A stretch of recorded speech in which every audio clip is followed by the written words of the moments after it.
Sexta-feira da 16ª semana do Tempo Comum. Eu sou o Padre Pedro Paulo e estamos começando agora mais um programa, A Bíblia no Mundo de Hoje. Bem, às sextas-feiras nosso programa se desenvolve como uma janela de oportunidades para ver e já degustar a próxima semana, isto é, a 17ª semana do Tempo Comum, através do seu Evangelho, narrado e explicado, desenvolvido, refletido como palavra de salvação para todos os fiéis católicos. Neste caso, no próximo domingo, o Evangelho vem do Evangelho de São João, o Evangelho lido, de São João, capítulo 6, 1 a 5. Naquele tempo, Jesus partiu para o outro lado do mar da Galileia, ou de Tiberíades. Seguia-o numerosa multidão por ver os milagres que ele realizava nos doentes. Jesus subiu a um monte, sentou-se aí com seus discípulos. Era a próxima Páscoa, a festa dos judeus. Erguendo os olhos e vendo uma grande multidão que vinha ao seu encontro, Jesus disse a Filipe: que havemos de comprar? Onde havemos de comprar pão para lhes dar de comer? Dizia isso para o experimentar, pois ele bem sabia o que iria fazer. Respondeu-lhe Filipe: 200 denários de pão não chegam para dar um bocadinho a cada um.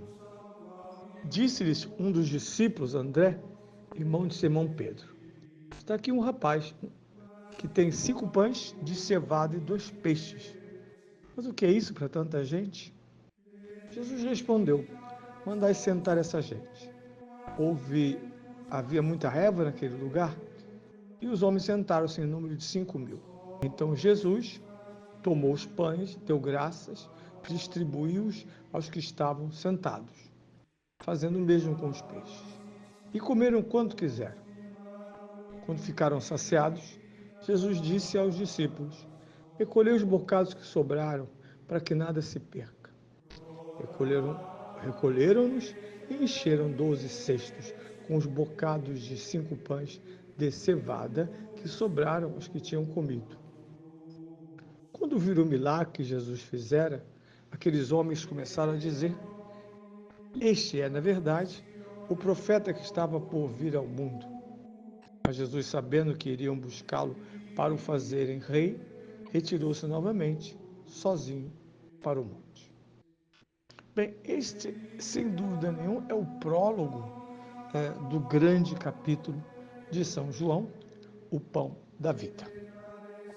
Digo prólogo no sentido do texto de São João, porque, na verdade, esta faz parte de uma das 3 narrativas em São Mateus, São Marcos e São Lucas, da multiplicação dos pães. Um relato tão importante que mereceu e tem o testemunho dos 3 evangelhos, das 3 versões, cada um com seus pequenos detalhes, mas todas em torno do grande tema da multiplicação dos pães. É lastimável sacerdotes ou leigos, ou quem seja, teólogos, que explicam este evangelho com uma festa paroquial em que se dividem os pratos, em que, na verdade, segundo esses equivocados intérpretes, Jesus não teria feito milagre algum, pois que afinal é simplesmente um bom homem, e teria incentivado, através da dinâmica da partilha, que 5.000 homens, fora, diz, explicita São Mateus, fora mulheres e crianças, tivessem comido. Aliás, eles duvidam até desses números, na verdade, quem sabe foram uns 30. Tudo isso faz parte dessa linha diabólica de desmobilizar o Evangelho e a sua verdade. Ou, segundo filosofia contemporânea, desconstruir o Evangelho. Mais do que milagres, Deus me incentiva a repartir, a ser criativo. Aliás, a expressão nas paróquias é junta prato. Junta prato. Bem, quem já ouviu isso, esqueça, ignore. É a potência de Deus que se aproxima, a ponto deste pequeno texto ser o prólogo do grande discurso, em que Jesus não só dirá a Eucaristia, mas apresentar-se, revelar-se como a própria Eucaristia, o eu sou, o eu sou. Isso vai dar a este texto uma... com isso se relê a própria literatura dos sinóticos, dos evangelhos sinóticos. Bem, vamos ao que interessa nessa primeira meditação sobre esse evangelho. Primeiro, Jesus está às voltas com uma multidão faminta, sedenta, desorientada, mas que encontra em Jesus apoio, significado, sentido. Ele cura todas as doenças. O texto não diz, mas dirão os sinóticos, expulsa os demônios e ensina muitas coisas. Domingo passado, por exemplo, quando ele desce da barca, naquele que seria o lugar escondido para descansar, ensinar, advertir os seus apóstolos, lá estava já à sua espera uma multidão. O texto diz: Jesus viu a multidão. Ele não ignora a multidão. Ele não ignora cada um de nós. Ele não ignora a terra. Ele não ignora os homens. Ele não ignora as guerras, as doenças. Nada Jesus ignora. Tudo ele vê. Mas o evangelista completa: Jesus viu a multidão como ovelhas sem pastor, desamparados. Isto é o elemento que vai conjugar todo o processo pelo qual, a partir dali, e surpreendentemente, Jesus passa a ensinar. Ou melhor, ao invés de descansar e isolar-se, ele começa a ensinar-lhes à multidão muitas coisas.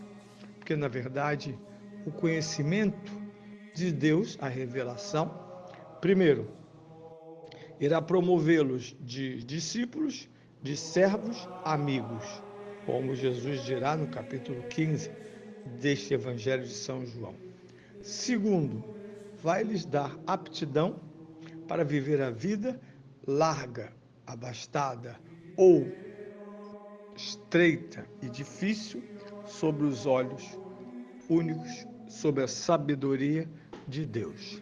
Nós sabemos que ter poucos ou muitos meios só diferencia os homens, se não materialmente, se eles tiverem a sabedoria de Deus em tudo que usam, ganham, usufruem, todo o seu modo de perceber a riqueza, a pobreza, o sofrimento, a alegria, o futuro, depende desta realidade que é a mente de Deus. Pois bem, a multidão é proativa e busca Jesus. De novo, no próprio Evangelho de São João, como nos Evangelhos sinóticos, Jesus ergue os olhos e vê uma grande multidão vindo ao seu encontro. Então, os evangelhos não se cansam de dizer isso, que a multidão não era um incidente, que de repente não se via envolvido por uma multidão. Não, a multidão está sob o seu olhar. Ela faz parte da sua ação, que além de ser uma ação para os discípulos, em particular para os apóstolos, é uma ação também para a multidão. O Pai enviou o Filho também para ser servo das multidões, a quem ele dirá, para os quais ele veio servir, para a qual multidão ele veio servir, ensinar, salvar, dar a sua vida pela salvação de muitos. Ora, esse elemento não restringe a ação de Jesus, mas a completa, ela se torna plena. E aqui ocorre o primeiro drama, o primeiro input dessa narração. Aqui se estabelece